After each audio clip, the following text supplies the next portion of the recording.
Next tissue is muscular tissue. अब हम बात करेंगे नए टिश्यू के बारे में, जो इसको हम मस्कुलर टिश्यू के नाम से जानते हैं। मस्कुलर टिश्यू क्या है? ये रिलेटेड टू मसल्स। मसल्स तो आप जानते ही होंगे, हाथ पैर की, जो हमारे हाथ पैर में जो मसल्स पाई जाती हैं, तो उसी के बारे में हम बात करने जा रहे हैं। Muscular tissues consist of elongated cells also called muscles fibre. यानी कि जो मस्कुलर टिश्यूज होते हैं ये क्या होते हैं? इलोंगेटेड सेल्स होते हैं। इलोंगेटेड मतलब ये सेल की जो शेप होता है वो लंबाई में होता है, लंबे होते हैं, तो इन्हें हम इलोंगेटेड सेल्स कहते हैं और इन्हें हम मसल्स फाइबर भी कहते हैं। This tissue is responsible for movement in our body. ये टिश्यूज जो होते हैं, यानी कि जो मस्कुलर टिश्यूज होते हैं, ये हमारी बॉडी मूवमेंट में हेल्प करते हैं और रिस्पॉन्सिबल होते हैं। इन्हीं मसल्स टिश्यू की वजह से हमारी पूरी बॉडी मूवमेंट करती है।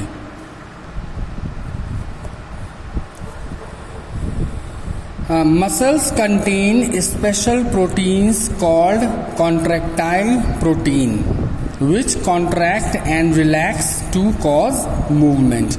हमारे मसल्स में एक स्पेशल प्रोटीन पाया जाता है जिसे हम कॉन्ट्रैक्टाइल प्रोटीन के नाम से जानते हैं। इम्पॉर्टेंट है, उसको आप अंडरलाइन कर लें। ये कॉन्ट्रैक्टाइल प्रोटीन हमारी मसल्स में पाया जाता है। इसका प्रमुख काम होता है कि हमारे मसल्स को कॉन्ट्रैक्ट करना और रिलैक्स करना, और जब हमारी मसल्स कॉन्ट्रैक्ट और रिलैक्स होती हैं तो तभी हमारी बॉडी मूवमेंट करती है। ठीक है, ये आप देखिए, ये फिगर बने हुए हैं। ये सबसे ऊपर जो बना हुआ है, आप मसल देख रहे हैं, मसल, ये टाइप्स ऑफ मसल्स हैं। हमारी बॉडी में 3 तरह की मसल्स, अभी हम आपको आगे नहीं पढ़ा रहे हैं, तो आप डायग्राम देख लीजिए। ये सबसे ऊपर वाली जो मसल्स आप देख रहे हैं ये कहलाती है स्ट्रिएटेड मसल्स। ठीक, स्ट्रिएटेड मसल्स पाई जाती हैं। ये सेकंड नंबर की आप मसल्स देख लीजिए, इसको हम कहते हैं स्मूथ मसल, और सबसे नीचे वाली जो है मसल्स उसको हम कहते हैं कार्डियक मसल्स। तो ये 3 तरह की मसल्स हैं। अभी हम आपको इसके बारे में पढ़ाते थे, आप डायग्राम देख लीजिए और जैसे हम पढ़ाएं आप डायग्राम के अकॉर्डिंग समझते जाइए। ठीक है, we can move some muscles by conscious will. यानी कुछ ऐसे मसल्स हैं जो हमारी इच्छा पर निर्भर होते हैं। हम उनको अपनी इच्छा के अनुसार क्या कर सकते हैं? मूव करा सकते हैं। Muscles present in our limbs move when we want them to and stop when we so decide. अब जैसे हमारे लिम्स यानी कि हाथ और पैर, ठीक, अब इनकी जो मसल्स हैं वो हमारी इच्छा अनुसार क्या करती हैं? मूव करती हैं। यानी कि जब हम चाहते हैं, जैसे हमको चलना है, हमारा चलने का मन है, तो हम उठ के खड़े हुए और चलने लगे, तो हमारे पैर के मसल्स ने वर्क करना शुरू कर दिया। उसके बाद चलते चलते हम थक गए, हमको बैठने का मन कर रहा, हम बैठ गए, तो हम बैठ गए तो हमारी मसल्स ने वर्क करना बंद कर दिया। ठीक, तो हम अपनी इच्छा के अनुसार हम लिम्स की जो मसल्स हैं उनसे हम वर्क करा लेते हैं। Such muscles are called voluntary muscles. ऐसे मसल्स को हम क्या कहते हैं? वॉलेंट्री मसल्स के नाम से जानते हैं। यानी जो हमारी इच्छा के अनुसार मीन्स जो हमारी इच्छा के अकॉर्डिंग, जो हमारे कॉन्शियसनेस पर डिपेंड करती हैं। यानी हमारी जो कॉन्शियस है, माइंड है, उसी के अकॉर्डिंग वर्क करती हैं, तो उन्हें हम क्या कहते हैं? वॉलेंट्री मसल्स कहते हैं। यानी कि हमारी इच्छा अनुसार। ठीक है, तो ऐसे मसल्स को हम क्या कहते हैं? वॉलेंट्री मसल्स कहते हैं। These muscles are also called skeletal muscles as they are mostly attached to bones and help in body movement। और ऐसी जो मसल्स होती हैं, यानी कि जो वॉलेंट्री मसल्स होती हैं, ये हमारे बोन से यानी हमारे स्केलेटन से अटैच होती हैं और ये हमारे बॉडी को मूवमेंट देने में हेल्पफुल होती हैं। यानी कि हमारी बॉडी मूवमेंट जो होता है वो वॉलेंट्री मसल्स के द्वारा ही होता है, और ये हमारी इच्छा पर निर्भर करता है कि हमको कब कैसे बॉडी को मूव करना है। Under the microscope these muscles show alternate light and dark band or striations when stained appropriately। अगर आप इसका स्ट्रक्चर आपने देखा है, अगर माइक्रोस्कोप में आप देखें तो इनकी जो मसल्स हैं इनमें बैंड्स, डार्क कलर के बैंड्स, लाइट और डार्क कलर के बैंड्स पाए जाते हैं, जिन्हें हम स्ट्रेटियंस भी कहते हैं, स्ट्रेशंस भी कहते हैं। और जब आप इसको देखेंगे तो आपको ऐसा लगेगा कि पूरे मसल्स में बैंड बने हुए हैं, ये डार्क और लाइट इस तरह से बैंड बने हुए होते हैं। इसलिए as a result they are also called striated muscles, और इन्हें हम स्ट्रिएटेड मसल्स का नाम देते हैं, क्योंकि जो बैंड्स बने होते हैं वो उनको हम क्या कहते हैं, स्ट्रिएशंस कहते हैं। इसलिए इन्हें हम स्ट्रिएटेड मसल्स के नाम से भी जानते हैं। The cells of these tissue are long, इनके जो सेल्स हैं लंबे होते हैं, इनके जो टिश्यूज़ हैं वो लंबे होते हैं। Cylindrical, unbranched and multi nucleate having many nuclei, यानी इस तरह के जो टिश्यू हैं इनके ये लंबे होते हैं, सिलिंड्रिकल शेप में भी हैं, यानी कि सिलेंडर के शेप में है। अनब्रांच्ड यानी इसकी कोई भी शाखा नहीं है, और मल्टी न्यूक्लिएट है।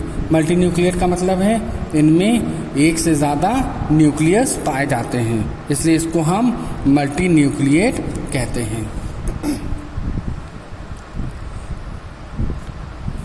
The movement of food in the alimentary canal or the contraction and relaxation of blood vessels are involuntary muscles।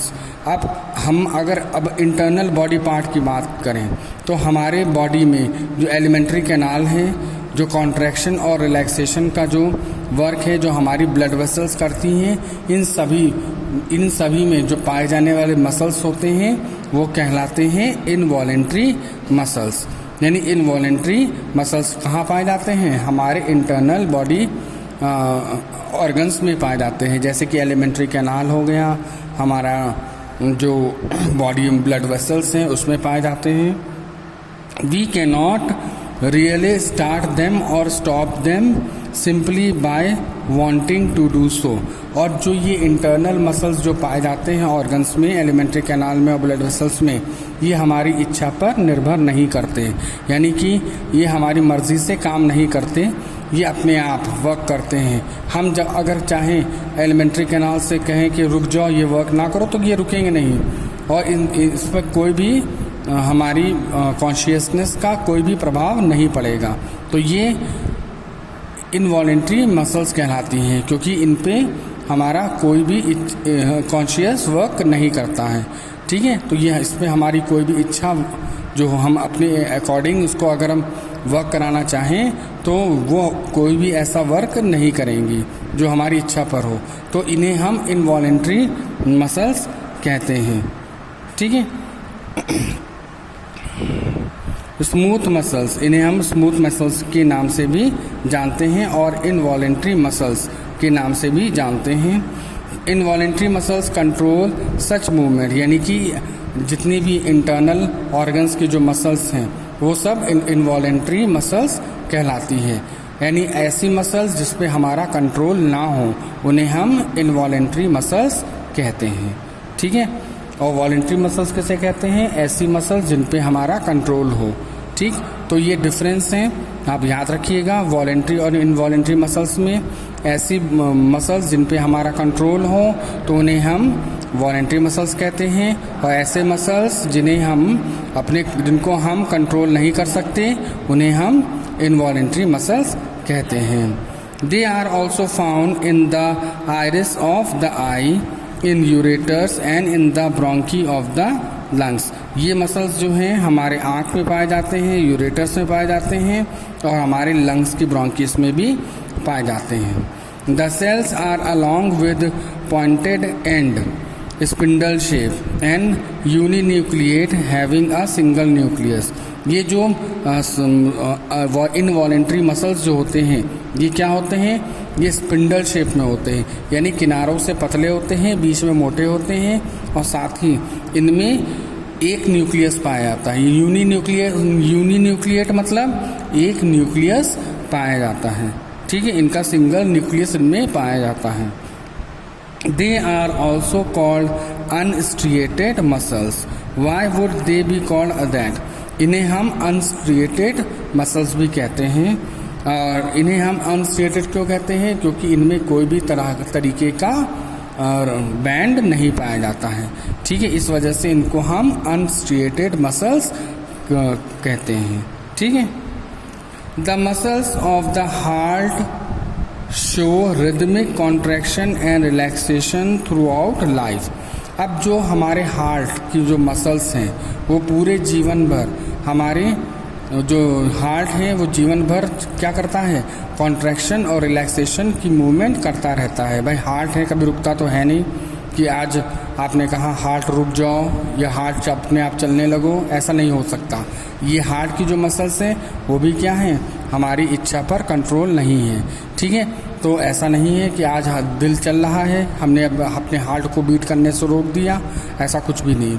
तो हार्ट की मसल्स हैं वो भी क्या करती हैं, वो जब से आपने जन्म लिया है और जब तक आपकी मृत्यु नहीं हो जाएगी तब तक की वो रिलैक्सेशन और कॉन्ट्रैक्शन का वर्क करती ही रहेगी। तो इसमें एक रिदमिक तरीके से ये कॉन्ट्रैक्शन और रिलैक्सेशन का वर्क होता है। These involuntary muscles are called cardiac muscles। और इनमें जो हार्ट में जो मसल्स पाई जाती हैं वो पहली बात वो इनवॉलेंट्री होती हैं, यानी इस पे हमारा कॉन्शियस या कंट्रोल नहीं होता, यानी हार्ट की मसल्स पे हमारा कोई भी कंट्रोल नहीं होता। इन्हें हम कार्डियक मसल्स के नाम से जानते हैं। यानी जो कार्डियक मसल्स हैं कहाँ पाई जाती हैं, केवल हमारे हार्ट में पाई जाती हैं। Heart muscle cells are cylindrical, branched and uninucleate. यानी कि जो हार्ट की मसल्स हैं वो जो सेल्स पाए जाते हैं वो सिलिंड्रिकल शेप में पाए जाते हैं, ब्रांच्ड यानी कि उनमें शाखाएं होती हैं, और यूनिन्यूक्लिएट यानी कि सिंगल न्यूक्लियस पाया जाता है। तो इसी तरह से हमने आपको तीनों मसल्स के बारे में बताया, striated muscles, unstriated muscles and cardiac muscles. एक बार फिर से रिपीट कर दे रहा हूँ। स्ट्रिएटेड मसल्स कहाँ पाया जाता है, जहाँ पर हमारे कंट्रोल हो सके, जिस एरिया में हमारा कंट्रोल चलता है, जैसे कि हमारे लिम्स, तो वहाँ पर स्ट्रिएटेड मसल्स पाए जाते हैं। इंटरनल ऑर्गन्स में कौन से मसल्स पाए जाते हैं, अनस्ट्रिएटेड यानी कि इनवॉलेंट्री मसल्स पाए जाते हैं। और हमारे हार्ट में कौन सा मसल्स पाया जाता है, कार्डियक मसल पाया जाता है। तो इसी तरह से हमने तीनों मसल्स के बारे में आपको बता दिया।